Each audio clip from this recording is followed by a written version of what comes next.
Salut à tous, c'est Rick Legault de chez Galago Music. Bienvenue aujourd'hui pour un tuto 12 cordes qui marchera bien sûr aussi sur une guitare 6 cordes. Je vous ferai la démonstration après. Et il s'agit du morceau Live by the Drop de Stevie Ray Vaughan. Bon, je le dis à la française, normalement on dirait plutôt Stevie Ray Vaughan. Mais bref, vous trouverez ce titre sur l'album posthume de Sky is Crying qui était sorti en 1990, soit un an après la mort de Stevie Ray. Et pour terminer ce prologue, il est bon de signaler que c'est Doyle Bramall, qui était un ami de Stevie Ray, qui a composé ce morceau. Voilà, donc je vais me rapprocher, je vais vous montrer un petit peu comment on fait le riff de ce morceau et vous trouverez la partoche dans la boîte de description YouTube ci-dessous. Allez, let's go! Alors, deux mesures pour le riff de l'intro, et la première mesure va sonner comme ça. Comment j'ai fait? Alors, je vais taper la corde de La, donc là, pour le coup, sur la 12 cordes, je tape deux cordes en même temps, c'est donc de La, hein, à l'octave. Une fois que j'ai tapé ça, je vais faire un hammer-on en troisième case, d'accord. Après la corde de Ré à vide, enfin la double corde de Ré à vide, et vous avez déjà le premier triolet de départ.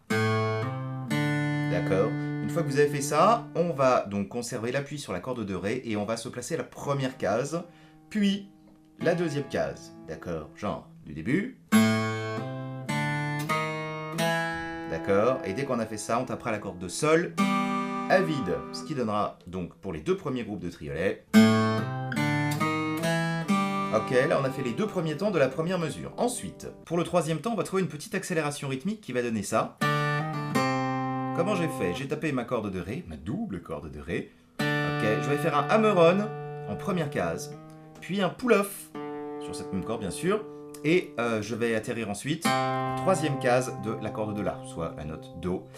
Et rythmiquement, ça va donner ça, ce troisième temps. D'accord? Je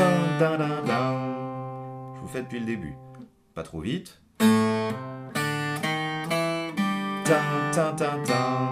D'accord, encore une fois.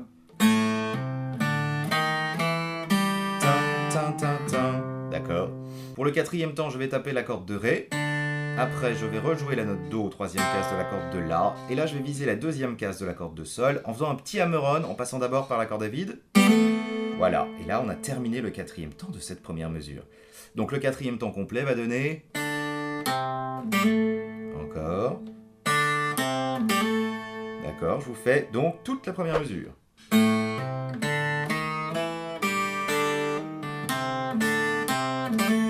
Ok, un peu plus rapide.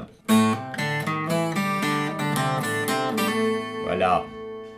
Pour les coups de médiator, si vous êtes sur une 12 cordes, je vous invite à faire que des coups vers le bas. Parce que de temps en temps, quand on fait des retours, on a tendance à choper qu'une corde sur les deux. Ce qui peut être un peu embêtant, on essaie de bien garder une homogénéité dans le son, quoi. La deuxième mesure va donner ça.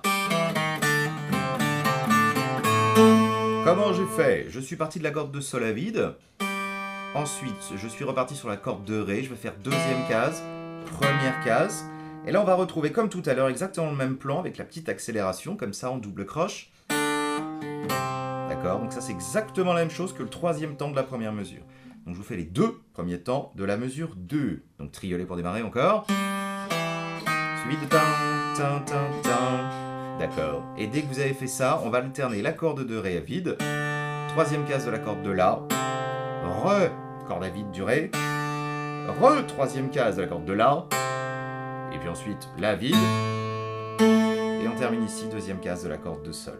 Donc je reprends le troisième et quatrième temps de la deuxième mesure. C'est juste après la petite roulette, là, le petit... D'accord. Dès que vous avez fait ça, on va donc faire... Encore.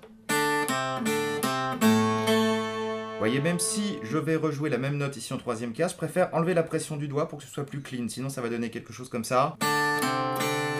Vous voyez, tout ce mélange, c'est moins précis vraiment que si vous faites sonner note à note. Et ben voilà le riff depuis le début. Deuxième mesure. Et dès qu'on a fait ça, on commencera une pompe en La. Voilà. Et donc pour cette pompe, hein, qui est une rythmique assez particulière, qui n'est pas vraiment shuffle, elle est assez serrée, ça va donner ça. Donc du coup, je vais gratter la corde de La, je bloque le gros mi avec le pouce, et j'appuie avec l'index à la deuxième case de la corde de Ré, ici, pour que ça puisse donner...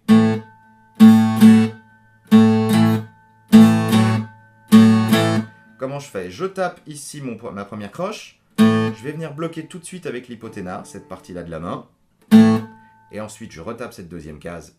Je vais taper ensuite la quatrième, et là je rebloque avec l'hypothénare, ce qui va donner...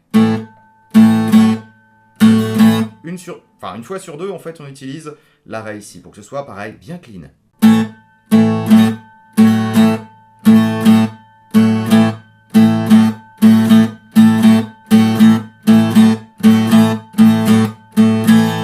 Voilà. Je vous le rejoue une fois depuis le début sur une 6 cordes cette fois-ci, ce qui pourrait donner...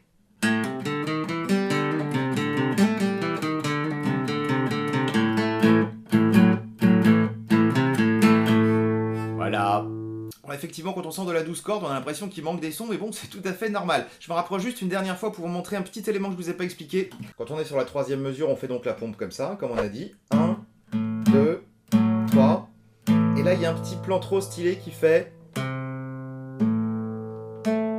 Comment j'ai fait? J'ai appuyé sur la troisième case de la corde de La. Là, cette fois-ci, je garde l'index enfoncé vraiment sur ces cordes-là, les cordes de Ré et Sol. Et je vais faire ça, troisième case, pull-off, et je fais sonner la deuxième case de la corde de Sol. Ou bien, les cordes de Ré et Sol ensemble, ça marcherait aussi. Hein. D'accord, c'est plutôt cool ça. Donc, je vous compte les temps. 1, et 2, et 3, et 4. Et on commencerait derrière.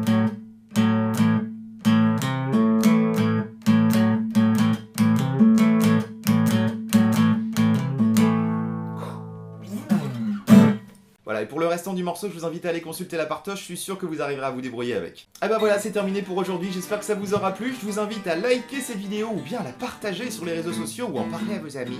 Il me reste à vous souhaiter plein de bonnes choses et je vous dis à très bientôt dans un prochain tuto. Ciao!